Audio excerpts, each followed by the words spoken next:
अयोध्या शहर के प्रसिद्ध निशानेबाज डॉक्टर D.R. भुवन को इंटरनेशनल शूटिंग फेडरेशन कप में भारतीय टीम का कैप्टन नियुक्त किया गया है। ये प्रतिष्ठित अंतर्राष्ट्रीय प्रतियोगिता 14 से 16 जून तक बैंकॉक में आयोजित की जाएगी। डॉक्टर भुवन राष्ट्रीय और अंतर्राष्ट्रीय स्तर पर अपने बेहतरीन निशानेबाजी कौशल के लिए जाने जाते हैं। वह इससे पूर्व भी भारत का प्रतिनिधित्व कर चुके हैं और अब तक 56 मेडल अपने नाम कर चुके हैं, जिसमें 2 अंतर्राष्ट्रीय हैं। उनके साथ इस प्रतियोगिता में अयोध्या के ही मिल्कीपुर क्षेत्र के block PTI doctor Ajay Singh भी भारतीय टीम का हिस्सा बनकर प्रतिभाग करेंगे। इन्होंने भी राष्ट्रीय स्तर पर कई प्रतियोगिताओं में शानदार प्रदर्शन किया है और अब वह अंतर्राष्ट्रीय मंच पर देश का प्रतिनिधित्व करेंगे। उन्होंने 34 मेडल प्राप्त किए हैं। दोनों खिलाड़ियों के चयन पर खेल प्रेमियों ने उन्हें बधाई दी है। निशानेबाजों ने कहा कि यह अवसर उनके लिए गर्व का विषय है। वह पूरी निष्ठा से देश का नाम रोशन करने, पूरी क्षमता के साथ बेहतर प्रदर्शन कर देश और जिले का नाम ऊंचा करने का संकल्प लेकर जा रहे हैं।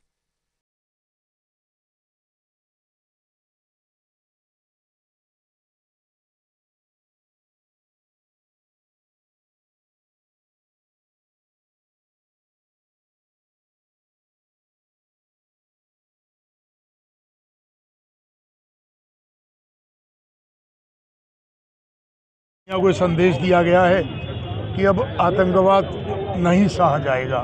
माननीय यशस्वी प्रधानमंत्री नरेंद्र मोदी जी अपनी विदेश यात्रा बीच में ही छोड़कर वापस लौटे हैं, जो इस बात का प्रमाण है कि बहुत हो चुका, अब आपकी धरती पर जाकर ही मार करेंगे।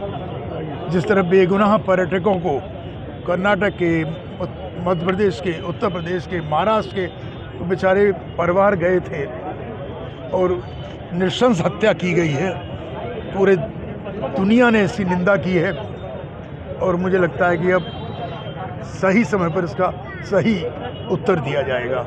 लेकिन किसी भी हालत में अब आतंकवाद को सहन नहीं किया जाएगा।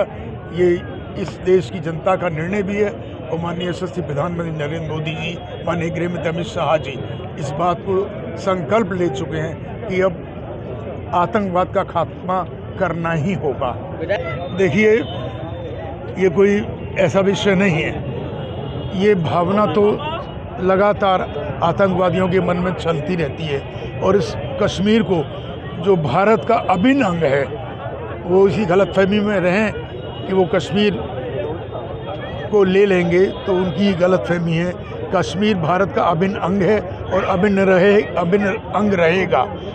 कितनी कुर्बानियाँ दी गई हैं कश्मीर के लिए, और आज 370 धारा हटाने के बाद जिस तरह कश्मीर में एक अच्छा माहौल बन रहा था, वहाँ के बेटे बेटियाँ, युवा प्रधानमंत्री नरेंद्र मोदी जी की प्रशंसा कर रहे थे कि, और जो वो गुलाम कश्मीर जो पाकिस्तान का अवैध कब्जा है, वो लोग अब इस बात के लालायित हैं और संघर्ष कर रहे हैं कि हम भी इस कश्मीर में शामिल होंगे, हम भी भारत में मिलेंगे। और मुझे लगता है कि उसी का ये परिणाम है जो ये इन्होंने एक भय फैलाने का काम किया है। निश्चित रूप से इसका उत्तर सही समय पर दिया जाएगा।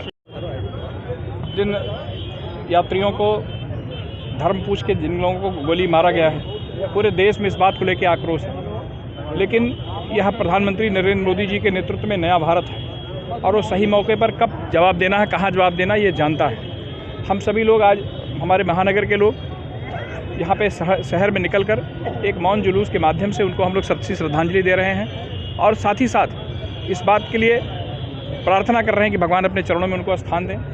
और मैं फिर इस बात को दोहराता हूँ आपके सामने कि हमारे नेतृत्व के हाथों में यह देश मजबूत है और यह नया भारत है। सही समय पर कब वक्त और माकूल जवाब देना ये जानता है और सही समय पर इसका जवाब दिया जाएगा। मुस्लिम की बात नहीं है, मगर जो भी घटना घटित हुई है बहुत ही निंदनीय है।